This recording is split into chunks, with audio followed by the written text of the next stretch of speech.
Olá, tudo bem? Se você for procurar no dicionário o significado de realizar-se, vai encontrar que é alcançar objetivos, que podem ser, claro, pessoais, profissionais. E o seu propósito de vida pode fazer sentido só para você, já que o caminho da realização não é único, cada um constrói o seu. Já o propósito é a razão pela qual fazemos o que fazemos. É aquela motivação interna que nos guia, nos dá direção em nossas ações e decisões. Encontrar felicidade pode ser, de certa forma, o resultado de viver de acordo com essa determinação, essa resolução. Bom, para conversar com a gente sobre esse tema que parece meio abstrato, né? Mas que de alguma forma interessa a todos nós, convidamos a doutora em Psicologia e Educação e professora da Fundação Dom Cabral, Carolina Cavalcante, e o psiquiatra do Hospital das Clínicas de São Paulo, Daniel Martins de Barros. Sejam muito bem-vindos, um prazer receber vocês aqui no Opinião. Carol, eu queria começar com você, né? O que a gente ganha quando se procura ali o propósito na vida, né? Quais os benefícios dessa busca? A primeira coisa que é importante a gente entender é o que é propósito, porque acho que existe muito mito e muita gente pensa no propósito como um objetivo, como uma meta, mas o William Damon é um pesquisador lá da Universidade de Stanford e ele tem um estudo muito longo sobre propósito com jovens. E ele fala que propósito é eu colocar as minhas melhores habilidades, os meus talentos, aquilo que eu tenho de melhor, algo que faz muito sentido para mim, que está conectado com a minha história, mas para servir o outro. Então, o propósito, ele nunca está simplesmente conectado, né, um propósito pautado na ética, em valores, né? Ele nunca está simplesmente pautado naquilo que é só para o meu próprio benefício, né? Ele sempre tem a ver, e aquele propósito que nos traz realização na vida, que nos enche de motivação, é esse propósito que ele nos ajuda a olhar para o que alguém perto de mim, pode ser uma causa pequena ou grande, talvez cuidar dos meus pais possa ser um propósito quando eles estão mais idosos, ou talvez, né, a Madre Teresa de Calcutá tinha um propósito muito mais amplo, mas é sempre assim, voltar para o outro e entregar o que eu tenho de bom. Uhum. Daniel, a partir de que idade a gente está pronto, né, para pensar nessa questão de propósito, para buscar algo que faça diferença para o outro e muitas vezes para a gente também, juntamente, né? É interessante, né? Porque essa definição é muito legal, de pensar que o propósito tem a ver com a conexão, com a nossa inserção, né, na sociedade. Então, é difícil dizer assim, olha, fez aniversário, então, a partir de hoje, então, agora vamos procurar o seu propósito. Isso provavelmente é uma construção mesmo, né? Você vai mostrando desde sempre que, olha, a gente não está isolado, a sua vida está ligada com a vida do outro. Uma vez eu fui num bar mitzvah, né, os judeus fazem lá com 13 anos, e o rabino falou um negócio muito legal para o menino. Ele falou assim, olha, ele falou lá de uma passagem da construção da muralha, não sei o quê, e falou assim, a muralha é uma obra coletiva e individual. Então, você tem algo que a gente faz junto, mas tem algo que é você só que pode fazer. Então, acho que isso com 13 anos, então ele começa a fazer? Não, isso vai sendo construído, ele vai observando, a gente vai, né, dando exemplos e modelando o comportamento. E em algum momento ele, bom, então agora, para mim, o que tem sentido é isso, né? Então, e a gente pode sempre, imagino, né, a Carol pode falar melhor aqui, rever os nossos propósitos, os propósitos vão... Tem uma coisa que faz sentido hoje, outra coisa vai fazer sentido amanhã. Sempre é tempo de a gente encontrar um novo propósito. Ô, Carol, e a gente encontra um propósito dentro ou fora da gente? É preciso encontrar algo interno e algo externo ou não necessariamente? Existem vários caminhos, né, para a gente construir um propósito. Às vezes a gente tem a ideia de que a gente vai encontrar, que já é algo que já está predestinado e a gente precisa buscar isso e encontrar. Muitas vezes é uma construção mesmo. E começa, como ele disse, logo na infância. Então, às vezes, quando eu vou fazer um voluntariado, ou eu vou me dedicar a um esporte, eu percebo que eu tenho um talento muito especial para música ou para artes. Eu falo, nossa, eu posso alegrar a vida de alguém trazendo essa arte para o mundo. Então, a gente vê que existem pequenas faíscas ao longo da infância e na adolescência, você vai consolidando aquilo que faz sentido para você. Então, às vezes, isso vem muito de dentro. É um talento que eu tenho, ou é uma habilidade muito especial que eu tenho, e isso se conecta com um propósito. Às vezes, vem de algo de fora, uma experiência traumática que eu tive, talvez eu tive alguma privação na infância, ou às vezes eu tive algo que eu percebo que foi muito especial para mim, sei lá, acesso à educação. E aí eu vejo que tem muita gente que não tem acesso à educação de qualidade. E a educação foi tão importante na minha história que eu quero me dedicar a essa causa. Então, existem esses dois caminhos. Mas tem gente que relata, né, na entrevista que a gente fez com uma pesquisa sobre propósito, que às vezes esse propósito, a gente teve uma entrevistada que ela vinha assim de uma família asiática e ela era uma pessoa calma. Ela veio dos exemplos. Minha avó, minha mãe eram pessoas calmas, preparavam alimentos saudáveis. E eu tenho esse propósito de construir uma família dessa forma, cuidar dos meus filhos. Então, varia muito de pessoa para pessoa, mas de fato é uma construção, não é um achado. Ô Daniel, e como é que a nossa mente reage quando a gente encontra, né, finalmente, às vezes no meio dessa trajetória de amadurecimento, o nosso propósito e se dedica a ele? É uma experiência extremamente recompensadora, né? Porque tantas vezes a gente está vivendo no automático, a gente está vivendo ali no dia a dia sem pensar e aí quando a gente para pensar, em algum momento, fala, mas por que eu estou fazendo isso? Estou fazendo porque eu quero ganhar dinheiro. Mas por que eu quero ganhar dinheiro? Eu quero ganhar dinheiro porque eu quero dar um bem-estar para minha família. Por que eu quero dar um bem-estar para minha família? Chega uma hora que você fala, bom, porque sim. Né? E esse porque sim é o propósito. Bom, então é isso que me motiva, né? Mas para isso a gente precisa parar para pensar, fazer essa introspecção mesmo, né? Fazer esse exame do que a gente está, do que está nos motivando. E quando você encontra o propósito, quando você fala, putz, mas é isso aqui que me motiva, vem um gás novo, vem uma energia diferente, né? Você pode não ter um grande chamado, mas, putz, meu propósito é que eu termine cada dia tendo feito tal coisa, tal diferença. Isso já te dá o gás para passar aquele dia. Né? Então, fica mais fácil se motivar para as coisas do dia a dia, ou às vezes para passar ali um perrengue que aparece na nossa vida e que às vezes não tem nada a ver com isso e que deixa a gente, né, às vezes meio cabisbaixo, meio triste. Pois é, quando você sabe onde você quer chegar, os obstáculos, eles não são grandes problemas. É um problema, puxa, preferia não ter, mas não é um impeditivo, porque eu sei onde eu quero ir, né? Eu sei qual é o meu propósito, então faz parte. Agora vou pular esse obstáculo, vou contornar, vou derrubar, vou ver como que eu posso lidar com ele, porque eu sei onde eu quero ir. Se eu não sei onde eu quero ir, se eu estou indo por aí, aparece um obstáculo, aquilo se torna uma parede, né? Uhum. Ô, Carol, você falou do seu livro, né, dessas pesquisas, vou até mostrar aqui, é o livro Realizados, Aprenda a Criar Caminhos para Viver com Felicidade e Propósito. Você entrevistou muita gente, né? Eu queria que você trouxesse aqui para a gente quais são as histórias que mexeram com você, né? Pessoas com propósito são necessariamente pessoas mais felizes? Foi bem interessante que a ideia de escrever esse livro veio da gente perceber que tem pessoas que conseguem sustentar essas duas coisas na vida, propósito e felicidade. Eu trabalho muito com educadores e eu conheço muitos educadores que têm propósito, professores, estão lá, ou até enfermeiros, eu dou aula numa faculdade de enfermagem.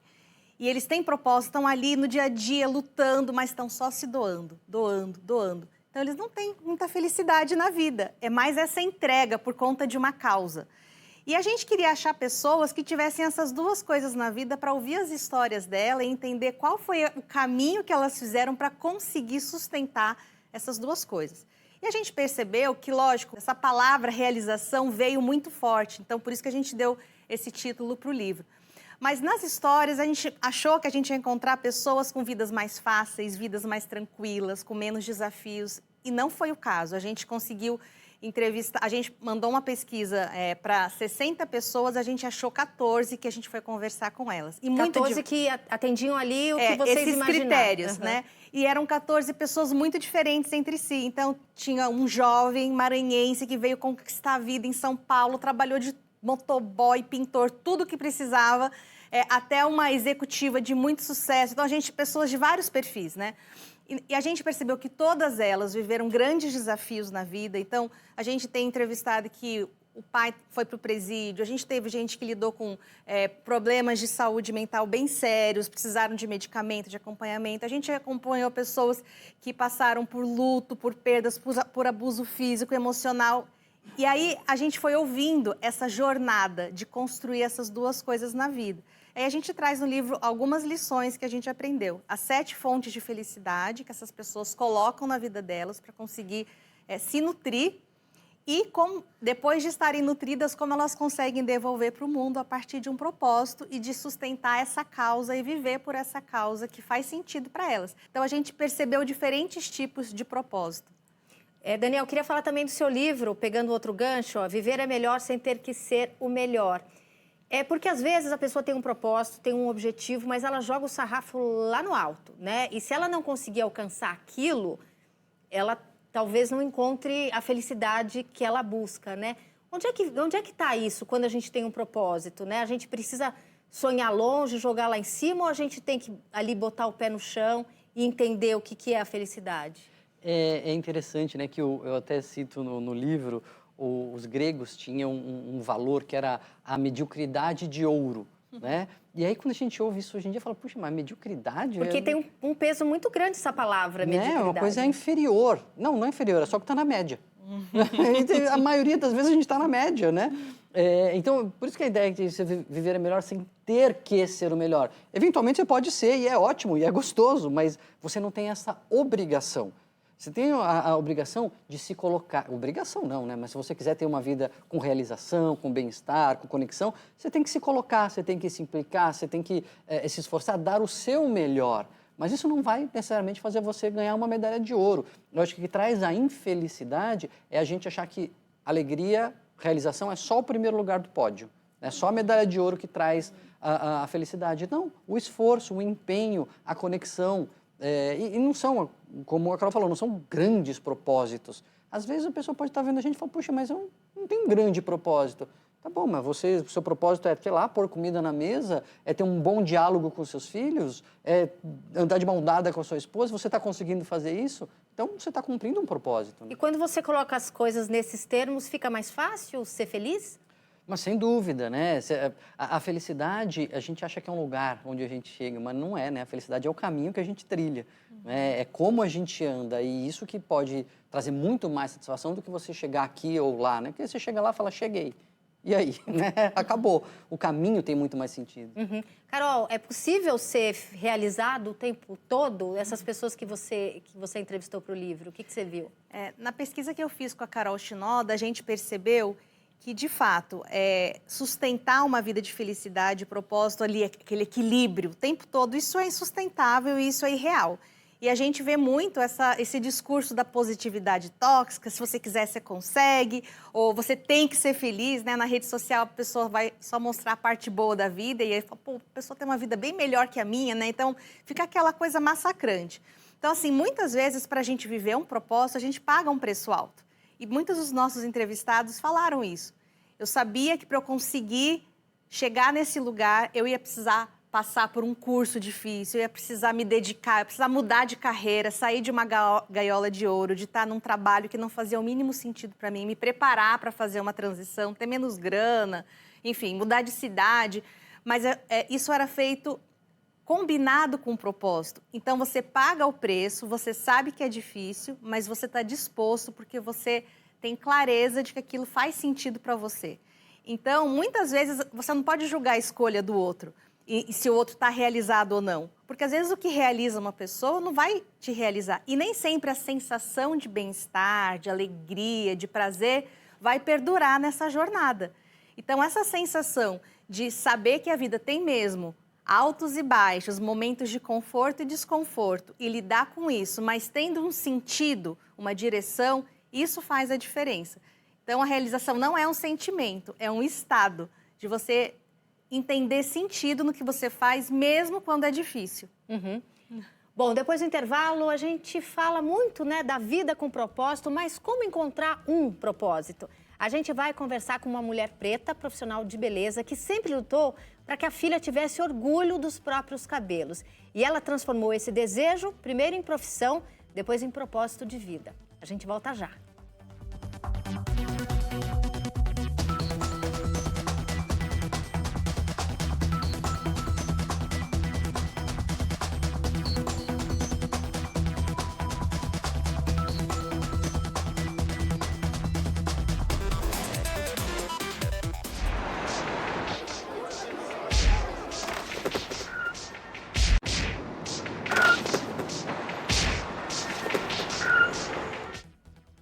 Estamos de volta com opinião com a gente, a doutora em Psicologia e Educação, Carolina Cavalcante, e o psiquiatra do Hospital das Clínicas de São Paulo, Daniel Martins de Barros. Muito se fala em vida com propósito, mas como encontrar um? A empresária Adriana Ribeiro criou um negócio de sucesso a partir da experiência dela com os próprios cabelos cacheados. Mas só se sentiu realizada mesmo quando desacelerou e decidiu que o seu propósito seria ajudar a transformar a autoestima de mulheres e crianças pretas que nem sempre sabem cuidar ou valorizar os próprios cabelos. Essa mudança de chave aconteceu depois da pandemia, que mudou a forma como muitos de nós enxergamos o mundo. E eu conversei com ela, vamos assistir. Eu já tive algumas fases na minha vida, né, assim, de trabalhar muito, ganhar muito dinheiro, mas não ter tempo para estar com meu marido, com os meus filhos, para cuidar da minha mãe, ou para fazer uma visita, né, para fazer uma viagem. Então, assim, ganhava muito, tinha, né, uma condição até melhor do que eu tenho hoje financeiramente, mas não tinha uma vida feliz. Quando foi que deu esse clique? Olha, na pandemia foi um desses momentos, assim. Eu tive que ficar um dia sem ver minha mãe, porque a gente não sabia o que estava acontecendo. Os meus salões ficaram fechados 108 dias, então eu achava que eu era incapaz de ficar um dia sem trabalhar, 2 dias. Meu esposo pegou Covid, em 2021 ficou 14 dias internado, ficou muito mal, né? Quase morreu, e a gente está junto há 30 anos. Então, assim, foi um turbilhão de coisas que me fizeram pensar, cara, o que eu estou fazendo da minha vida? Adriana, você ajuda, né, mulheres, principalmente mulheres pretas, a conquistarem a liberdade de quem são, né, por meio dos seus cabelos. Como é que começou isso e como é que você faz isso? Eu já tinha o Gabriel, com 5 anos, e aí veio a Isa, as coisas ficaram mais apertadas, eu senti necessidade de ser um CLT, digamos assim, de ter uma carteira assinada, uma segurança. E aí era difícil conseguir emprego com o meu cabelo natural. Acabei alisando o cabelo para facilitar o meu acesso ao lugar. Aí consegui alguns empregos e tal. E nessa época eu estava bem lisa, o cabelo curto Chanel. Minha filha queria alisar. E aí, quando ela me pediu para alisar os cabelos, caiu minha ficha de novo. Esse negócio de transformar vidas através do cabelo é muito forte, sabe? Eu tenho um projeto chamado Mães que Curam, ensinando as mães, os pais, cuidadores a cuidarem das suas crianças, desde as palavras que falam com relação ao cabelo, do cuidado em casa nesse momento, até aprender a lavar, pentear, finalizar e tal. Então, assim, é uma construção, sabe? De formiguinha. Essa parte de você ajudar os pais, as mães e até os profissionais a cuidarem dos cabelos negros, você acha que tem grande papel nessa sua realização hoje? Com certeza. Quando eu contrato um profissional que vem viciado de outros espaços, com a linguagem viciada, não sabe falar a respeito do nosso cabelo, não sabe se quer tocar, não sabe se quer lavar o cabelo crespo, né? Vem com todas as... transformar essa pessoa, fazer com que ela entenda o que realmente é muito gratificante para mim. A minha missão hoje é isso, é alcançar lugares, pessoas e transformar, nem que seja um pouquinho da mentalidade de cada um, porque para os meus netos terem um mundo melhor para viver. O que eu acho interessante, Daniel, é que ela tem essa linha do tempo, né, muito clara, né? Eu era assim, eu ganhava mais dinheiro, depois eu, né, pensei de forma diferente com a pandemia. Às vezes são gatilhos que levam a gente a mudar a vida mesmo, né, Daniel? Com certeza, e é muito interessante que a experiência do adoecimento, a experiência da proximidade da morte, eventualmente a experiência de perder alguém, faz com que a gente reflita e muitas vezes isso, as pessoas que passam por isso, por essa experiência, mudam o propósito de realizações que a gente chama de extrínsecas, né? Coisas que são de fora, é promoção, é dinheiro, é bem material, para propósitos, realizações intrínsecas, coisas que eu estou construindo, coisas que eu estou deixando de legado, que ela fala muito claramente, né? De construir um mundo melhor para os meus filhos e para os meus netos, uma motivação intrínseca, uma motivação de crescimento pessoal. E essa mudança ela está muito associada também com essas experiências que fazem a gente refletir um acidente, uma morte, uma perda, uma doença. Você fala, opa, peraí, que vida é essa que eu estou vivendo, né? Uhum. Que pessoa eu quero ser? A vida que eu estou vivendo me aproxima ou me distancia da pessoa que eu quero ser, né? É aí que a gente encontra o nosso sentido.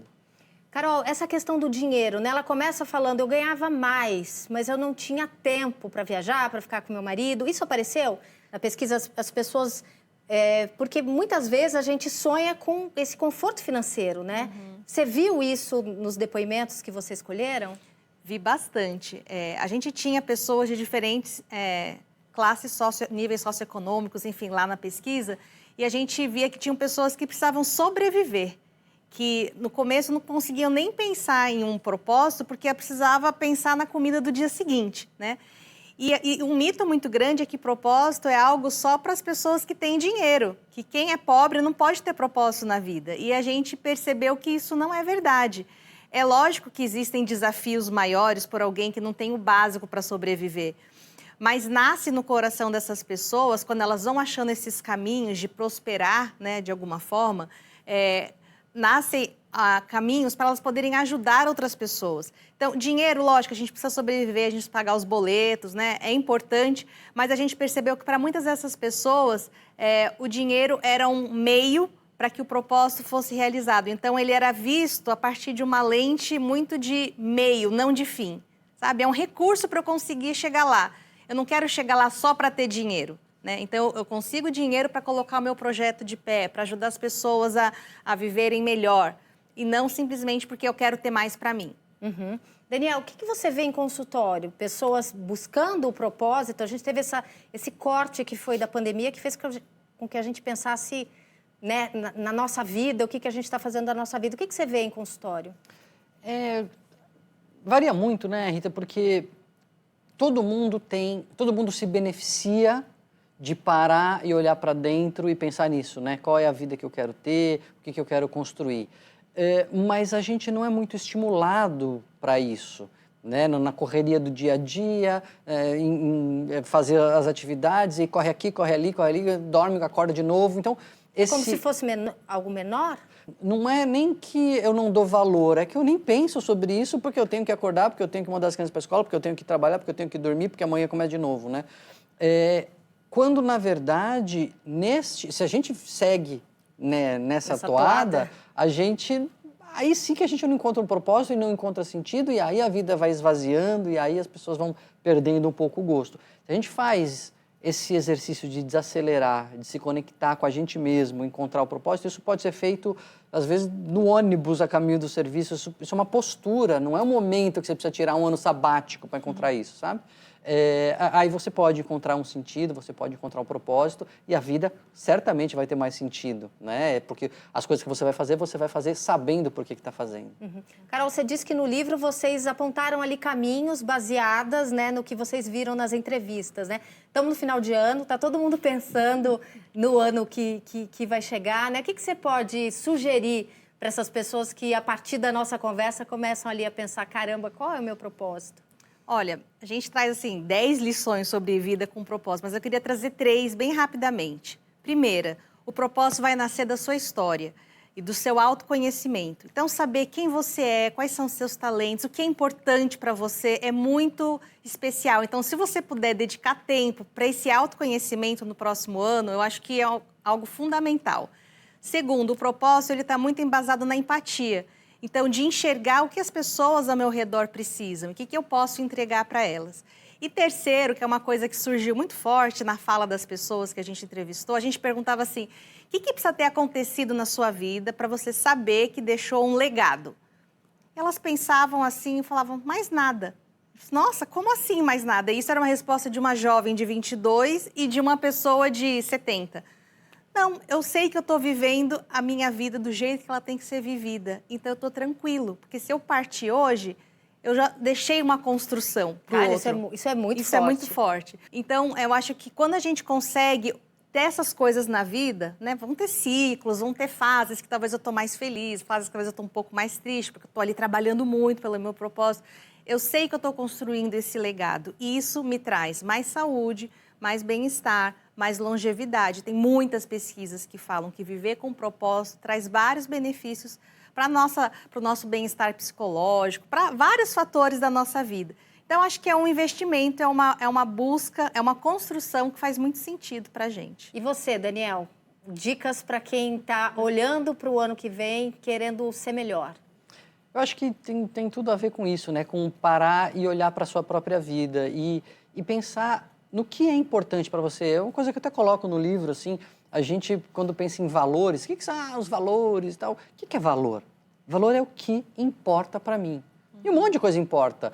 Fidelidade, riqueza, amizade, um monte de coisa importa. Tá bom, mas o que é o mais importante? Se essas coisas entrarem em conflito, o que você vai escolher? Então, quando você faz isso, você encontra aquilo que é o seu valor. E aí, trabalhar nesse sentido, nessa direção, já estamos meio caminho andado no nosso propósito.